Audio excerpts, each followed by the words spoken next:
ఓం శ్రీమాత్రే నమః. ఈరోజే లక్ష్మీదేవి జయంతి. జయంతి అంటే పుట్టినరోజు. లక్ష్మీదేవి పుట్టినరోజు ఈరోజే కదండి.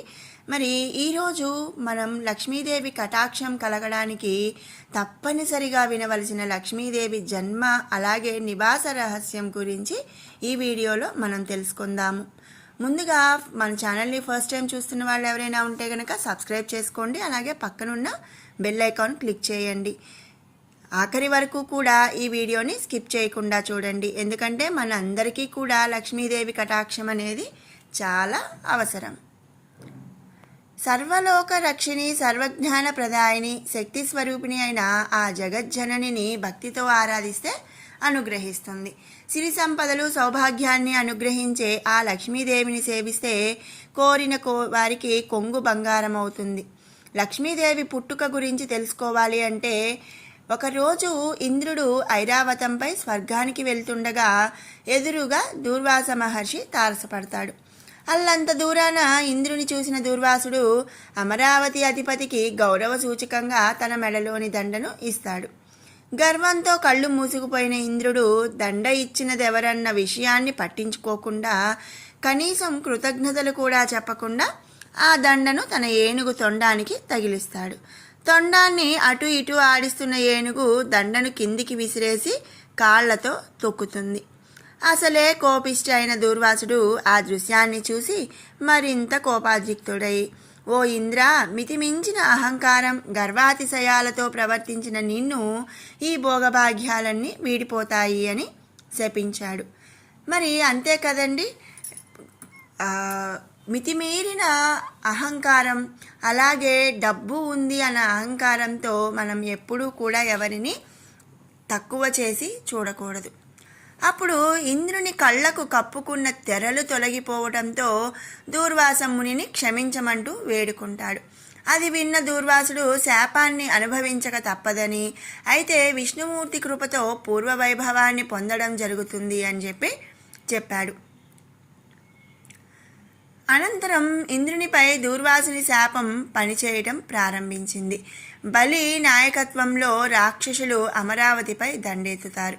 ఇంద్రుని అతని పరివారంతో పాటు స్వర్గం నుండి తరిమేస్తారు. తప్పనిసరి పరిస్థితుల్లో ఇంద్రుడు అజ్ఞాతంగా ఉండిపోయి తన గురువు బృహస్పతిని సలహా అడుగుతాడు. అందుకు తగిన పరిష్కారాన్ని బ్రహ్మదేవుడే సూచిస్తాడని చెప్పడంతో ఇంద్రుడు తన పరివారంతో కలిసి వెళ్ళి బ్రహ్మదేవుణ్ణి ప్రార్థిస్తాడు. అందుకు పరిష్కారాన్ని విష్ణుమూర్తే చెబుతాడని బ్రహ్మదేవుడు పలకడంతో అందరూ విష్ణు సన్నిధికి చేరుకుంటారు. ఇంద్రాది దేవతల ద్వారా జరిగిన సంగతిని విన్న విష్ణుమూర్తి రాక్షసుల సాయంతో పాల సముద్రాన్ని చిలికి అందులో నుంచి వెలువడిన అమృతాన్ని అందుకుంటే తిరిగి అధికారం దక్కుతుందని అంటాడు. మరి లక్ష్మీదేవి అంటే విష్ణుమూర్తి భార్య. ఇక దేవతలకు అంటే ఇంద్రుడు దేవతల యొక్క రాజు కాబట్టి ఇంద్రుని మరి దేవతలకి ధనం పోయింది అంటే లక్ష్మీదేవి దేవతల దగ్గర నుంచి దూరమైంది అంటే విష్ణుమూర్తి దగ్గర నుంచి కూడా వెళ్ళిపోయిందనమాట. కాబట్టి మరి ఆయన భార్యా విరహంతో ఉన్నాడు. ఇక మరి లక్ష్మీదేవిని తిరిగి పొందడానికి పాల సముద్రాన్ని చిలికి అందులో నుంచి మరి లక్ష్మీదేవిని వస్తుంది అని చెప్తాడు. మందర పర్వతం వాసుకితో పాల సముద్రాన్ని చిలకడం మొదలు పెడతారు. విష్ణుమూర్తి కూర్మావతార రూపంలో మందర పర్వతం మునిగిపోకుండా భరిస్తాడు. అనంతరం పాల సముద్రం నుండి ఎన్నో రకాలైన జీవులు వస్తువులు వెలువడతాయి. అప్పుడే ఓ యువతి కళ్ళు చెదిరే అందంతో అందెల మృదుమధుర రవళలతో చేతిలో మాలతో ఉదయిస్తుంది. ఆమె లక్ష్మీదేవి. ఆమె విష్ణుమూర్తిని తన భర్తగా అంగీకరిస్తూ ఆయన మెడలో మాల వేసి నునుసిగ్గులతో ఆయన సరసన నిలబడుతుంది. అలా క్షీరసాగర మథనం నుంచి జన్మించిన లక్ష్మీదేవి దుష్ట శిక్షణార్థం మహావిష్ణువు ఎత్తిన అవతారాలన్నింటిలోనూ కూడా ఆయన సరసనే ఉంటుంది. చెంచల స్వరూపిణి శ్రీ లక్ష్మీదేవి. చెంచల అంటే నిలకడ లేకపోవటం. లక్ష్మీదేవికి కూడా నిలకడ ఉండని స్వరూపని అన్నమాట. లక్ష్మీదేవి ఒక్కచోట కూడా స్థిరంగా ఉండదనేది జగమెరిగిన సత్యమే. గర్విష్ఠులు ఈర్ష్యాద్వేష పూరితుల ఇంట్లో లక్ష్మీదేవి కొలువై ఉండదనడానికి దుర్యోధనుని ఉదంతమే ప్రబల ఉదాహరణ. ఒకరోజు తన తండ్రి ధృతరాష్ట్రుని ముందు నిలిచిన దుర్యోధనుడు పాండవాదుల పట్ల తనకు గల అక్కసునంతా వెళ్ళగక్కుతాడు. పాండవులు సంపదల మధ్య తులతూగిపోతున్నారని, లెక్కలేనంతమంది భృత్యులతో రాజప్రాసాదాలతో విలసిల్లుతున్నారని, తనేం చేయాలో చెప్పాలంటూ అభ్యర్థిస్తాడు. కొడుకు మాటలను విన్న ధృతరాష్ట్రుడు పాండవుల్లా ఐశ్వర్యంలో తులతూగాలంటే నీతి నియమాలతో ప్రవర్తించాలని, అందుకు ఉదాహరణ ప్రహ్లాదుడే అని చెబుతాడు. అవును, ప్రహ్లాదుడు రాక్షసుల మధ్య జన్మించినప్పటికీ అతడు నడిచిన బాట నైతిక రుజువర్తనతో కూడినదే. ప్రహ్లాదుని రుజువర్తనం ఇంద్రుని ఉదంతంతో తెలుస్తుంది. ఒకసారి విషయవాంఛలతో విసిగిపోయిన ఇంద్రుడు తన గురువు బృహస్పతిని కలిసి తను కోల్పోయిన సంతోషాన్ని ఏ విధంగా తిరిగి తెచ్చుకోవాలో చెప్పమంటాడు. ఇంద్రుని మాటలను విన్న దేవగురువు విజ్ఞానమే అన్ని విధాలైన సంతోషాలకు మూలమని, దానిని తెచ్చుకునేందుకు ప్రయత్నించమని చెబుతాడు. ఇంద్రుని మనసులో మరో సందేహం, విజ్ఞానం కంటే గొప్పదైన విషయం ఏమైనా ఉందా అని. అదే విషయాన్ని బృహస్పతిని అడిగితే ఆ సంగతిని తెలుసుకోవాలంటే రాక్షస గురువు శుక్రాచార్యుడిని కలుసుకోమంటాడు. వెంటనే ఇంద్రుడు శుక్రుని దగ్గరికి వెళ్ళి తన సందేహాన్ని వెలిబుచ్చగా అందుకు తగిన సమాధానం చెప్పగలవాడు ప్రహ్లాదుడేనని శుక్రుడు చెబుతాడు.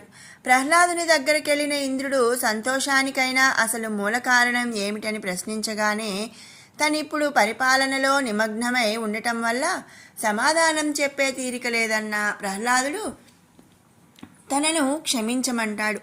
అయినా పట్టువదలని ఇంద్రుడు ఏదో ఒకరోజు వీలు చిక్కినప్పుడు ఆ రహస్యాన్ని వివరించమని, అప్పటి వరకు తాను అక్కడే ఉంటానంటూ ప్రహ్లాదునికి సేవలు చేస్తూ గడుపుతుంటాడు. అలా కొన్నాళ్లు గడిచిన పిదప ఇంద్రుని శ్రద్ధను మెచ్చిన ప్రహ్లాదుడు ఇలా సమాధానం చెప్పాడు. రాజాగా నా స్థాయిని తలుచుకొని నేను ఏనాడు గర్వపడలేదు. సాధుజనుల సేవకునిగా ఉంటూ గురువులు పెద్దల పట్ల గౌరవభావాన్ని కలిగి ఉంటాను. విపరీతమైన కోరికలతో గతి తప్పను. సంతోషానికి ఇదే ఖచ్చితమైన మార్గం. ప్రహ్లాదుని సమాధానం ఇంద్రుణ్ణి సంతోషపరుస్తుంది. ఇంద్రుని భక్తికి మెచ్చిన ప్రహ్లాదుడు ఏదైనా వరం కోరుకోమంటాడు. వెంటనే కపట ఇంద్రుడు తనకు నైతిక రుజువర్తనను అనుగ్రహించమని అభ్యర్థిస్తాడు. ప్రహ్లాదుడు సరేనని ఒప్పుకోగానే అతని నుంచి ఓ జ్వాల బయటకు వస్తుంది. నేను నీలోని నీతివంతమైన నడవడిని. నువ్వు నన్ను వెలికి తీసినందువల్ల ఇకపై నీ శిష్యునిలో నివసిస్తానని చెప్పి ఇంద్రునిలోకి ప్రవేశిస్తుంది. అనంతరం ప్రహ్లాదునిలో నుంచి బయలుదేరిన మరో జ్వాల తాను అతనిలోని ధర్మశీలతనని, నైతిక సౌశీల్యం లేకుండా ఉండజాలనని ఇంద్రుని శరీరంలో ప్రవేశిస్తుంది. అనంతరం బయటపడిన సత్యం తాను నిజాన్ని అని, ధర్మబద్ధతతో ఉంటానని చెప్పి వెళ్ళిపోతుంది. తదనంతరం వెలువడిన మరో జ్వాల తాను అధికారాన్ని అని, తాను నిజం వెంటే ఉంటానని ఇంద్రునిలో ఐక్యమవుతుంది. చివరిగా ధవళకాంతులతో మెరిసిపోతున్న ఓ దేవత బయటికొచ్చి తనను లక్ష్మి అంటారని, సంపదల దేవతను అని, దీర్ఘకాలం నీ వెంటే ఉన్నాను అని, ప్రస్తుతం తనను వదిలిపెట్టడానికి ప్రహ్లాదుడు సిద్ధపడినందున తప్పనిసరి పరిస్థితుల్లో వెళ్ళిపోవాల్సి వస్తుందని చెప్పి బయటపడుతుంది.